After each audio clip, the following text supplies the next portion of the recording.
taking the time to speak with us. Thanks, Josh. It's my pleasure. I still have my ID card, by the way. I think it's actually in my wallet right now. But I was sitting in your shoes 15 years ago. I was telling Josh, I was trying to think this morning how long it had been. It feels like maybe 5 years ago, but it was actually 15 years ago. I was at my own St. Thomas orientation. And so the topic I'm going to be talking about today is very near and dear to my heart. Mental wellness and stability in law school is important for a number of reasons. One, it's important because, at least when I was in law school, I figured I could just white knuckle through, ignore my mental health, my physical health. All I wanted to do was succeed. That was my #1 goal, and everything else fell by the wayside. What I didn't realize at that point was when you feel mentally healthy, mentally well, physically healthy, all the things, it will increase your chances of success. So studying hard and good grades is obviously important. That's probably your primary goal when you're here. That's what you're thinking today. But by using the practices that we're going to talk about today, you will find more success and you will enjoy this whole process a lot more. I promise you that. It took me a few years of law practice to figure it out, but once I did, it skyrocketed my career, truly. And I'll give you some of my backstory. But today we're going to be talking about key practices for managing stress, anxiety, imposter syndrome, and other common challenges for success in law school and beyond, because you are now forming the habits that you will use as an attorney. So it's important to start doing this now, because, and we're going to go over the stats, the mental health stats in law school are not great, and they're even sometimes worse in the legal practice. Let's see.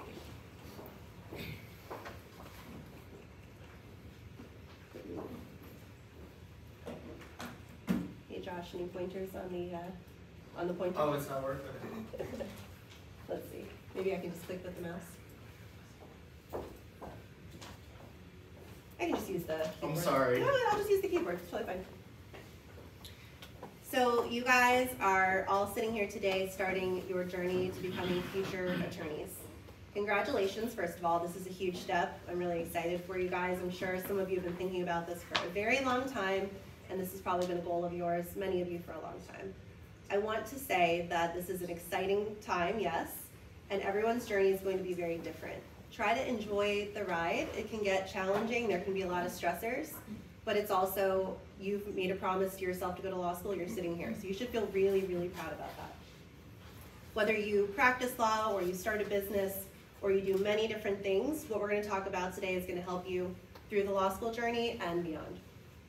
This is really the perfect time to take a step back and consider, how do you want your law school journey to look? How do you want to feel as you go through? What are your goals? And however you're feeling right now, whether it's stressed out or anxious, excited, terrified, a little bit of all of the above, it is totally normal. You are starting something new, something challenging. Your brain is going to tell you, oh my God, danger, danger, danger.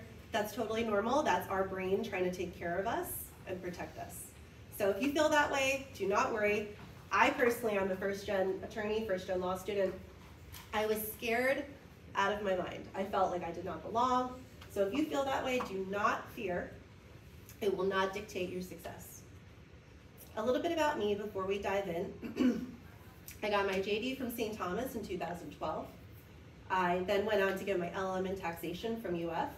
I took a tax class here, I tried to fight it. I ended up loving it so much. So if any of you think you might want to take a tax class, definitely at least take Fed Income. It will help you in life. And then I went on to work at Deloitte for a bit, but I spent most of my career so far at Holland & Knight in Miami in the Private Wealth Services Group. That's me speaking at a conference at the beginning of 2020, right before the world went absolutely crazy. I'm married to my best friend. I actually met him the weekend before law school started. So I told him, I'm like, we cannot date. Law school is going to be my boyfriend, no way.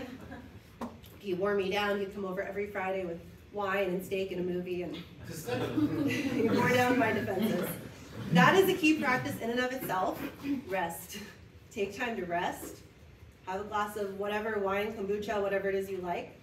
Decompress, because that will help you to keep going. This is a long-term race, not a sprint. And those are my two little boys, Drew and Ben.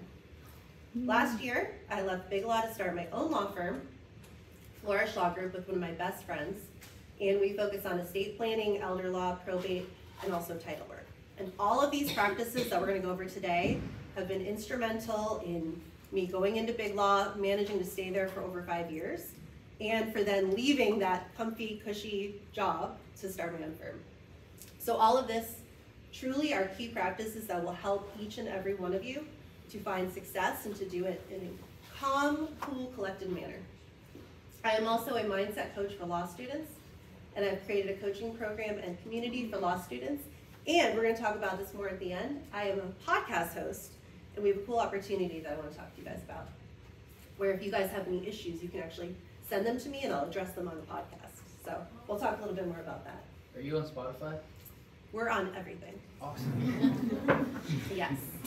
So before we dive in, I want to get a little mirror. I want to tell you about what the mental health stats are telling us in law school. And I know this might be a little bit depressing to talk about, but it's important because if we don't know the facts, we can't figure out how to fix them.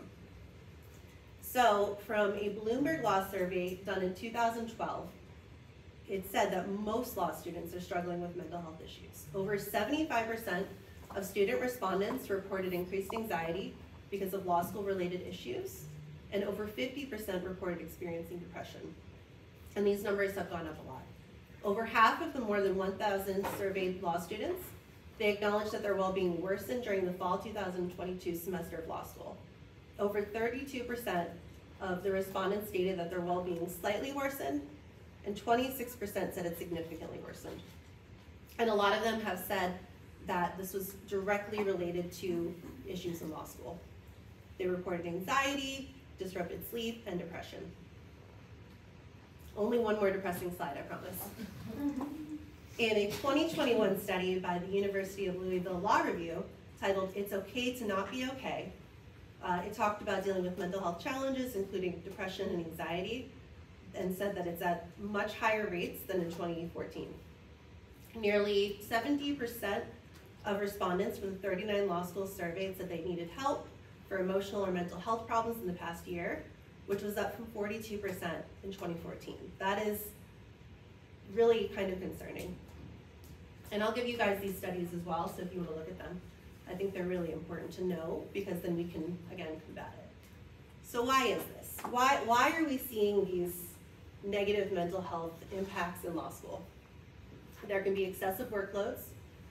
There can be competition for academic superiority, very much a me versus them type of mentality.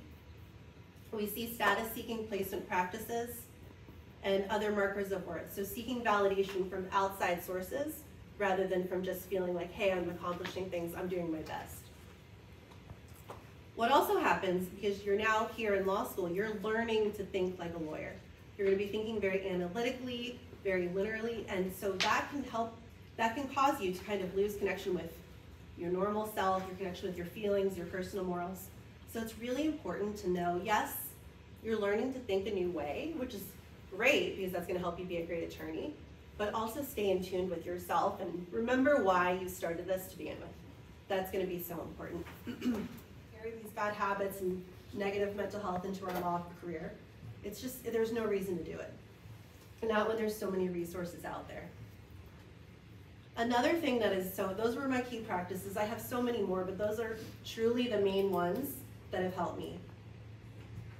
Community is also so important. Part of that is honestly just you guys in this room today. Building the relationships will help you so much. And let me just give you a little piece of advice. When I was in law school, we would find ourselves sometimes complaining a lot. We'd sit in the breezeway right out there and complain, which can be nice. Venting can be really good, but it can also become very toxic. So be really careful about the way you talk about your law school experience, the way you talk about law school debt. Debt, just like law school, is a neutral resource. Debt is not good or bad, but I think we get in the habit sometimes in law school, oh man, my debt is so big, it's gonna suck, da da da da da. No, you're making an investment in yourself, a financial investment. We don't talk all this nonsense about a mortgage on a home. Why do we do that for law school? Right. We gotta be mindful of the way that we approach things. So finding friends and study buddies who are positive will truly be invaluable for your experience. Now, not toxic positivity where everything's roses and ponies all the time, but finding people who really are going to enjoy the experience and be positive and productive is really helpful. And like I said, don't forget, your law school colleagues will possibly one day be your coworkers or your referral sources, so a little healthy competition can be okay, but treat everyone with respect. Not only because they will refer you work one day, just because it's a good thing to do as a human, but truly don't lose sight of that. The big picture. Like I said, grades are important, but your network is everything. It's going to be hosted here in the law school? Yes. Mm-hmm. Yeah. Like, you know what time already? I'm not sure. When Josh is going to send you guys this, I'm assuming. Actually, it'll be Lourdes that sends it to you. Okay. You guys, if you don't already have access to your email, you're going to get it by the end of today, and I guarantee you Dean Fernandez has already sent 5 emails on that. Yeah, definitely take advantage. I'll be there. Like Lauren said, even if that scholarships through Max by Access Lex by using your financial education, you've got access to one-on-one financial coaching. Just know that you have resources before you to manage your investment, right? This is an investment. And it might feel like a costly investment, but we want to make sure that you have tools in front of you to manage that. I'm here, I may not physically be here, but I'm there to support you.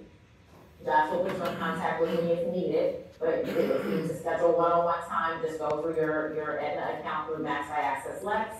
And then there's an orange bar that says schedule time with an accredited financial counselor. Click on that, you'll see my profile as well as my other colleagues. We all have different specialties. So feel free to read through our specialties. I will not be offended if you choose to meet with someone else. One of my colleagues had a little bit more of an investing background, so sometimes students want to talk with Ken a little bit more on some of their investments, and that's totally fine. Understanding that he also can only go so far because of our AFC credential, okay? All right, y'all. I think I overlapped on the last person. I am sorry. But I appreciate, Josh, you included me in the schedule. Thank you so much, Leandra. You didn't overlap. It actually worked out perfect. Because the traffic is really, really bad, so I wasn't able to make it back to my house on time. So I apologize that I can't be with you, but welcome everybody to St. Thomas. I'm very, very happy to be here and be able to address you. I am an Assistant Dean of Experiential Learning and Administration. And my role particularly is among the administrative functions that I have, aside from those, my role in the administering the Experiential Learning Program is to help you figure out which clinical courses you might be wanting to take, depending on the, Josh, Yeah, I don't know what's wrong with the camera, I'm sorry, no one wants to see that, so we're just going to see my headshot when I look nothing. Students that we place in any kind of clinical courses that we have. We currently at the school have 9 clinical courses. From which you can choose from. They all have different requirements, so I'm not going to go through all of the requirements today because I think it's way too much information for you.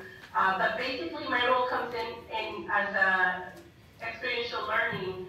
Our role comes in almost kind of towards the end of your law school career, where you've taken your basic courses, and now you're looking into focusing in a certain area, maybe wanting to get some practical experience. And so what we offer is the ability for you to get practical experience while at the same time be able to get credit for your courses.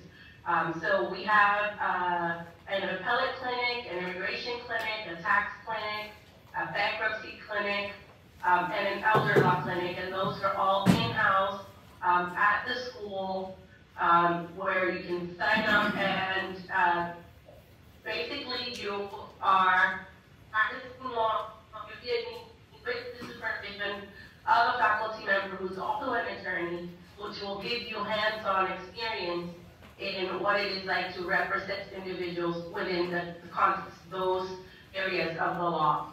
We also have several externship programs where we can place in an experiential setting where you may end up all representing individuals, while it's by and in our externship programs, we have a criminal where are placed at the either state attorney's office or the public defender's office. You get your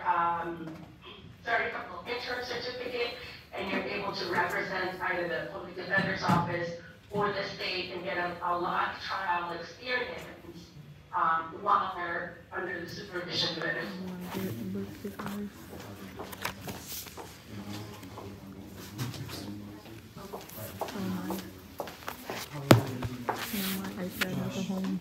Everyone in Section 3B knew everyone else in Section 3B. There were two of my classmates. It's funny because they're like big shot attorneys now, and they're actually both married, not to each other.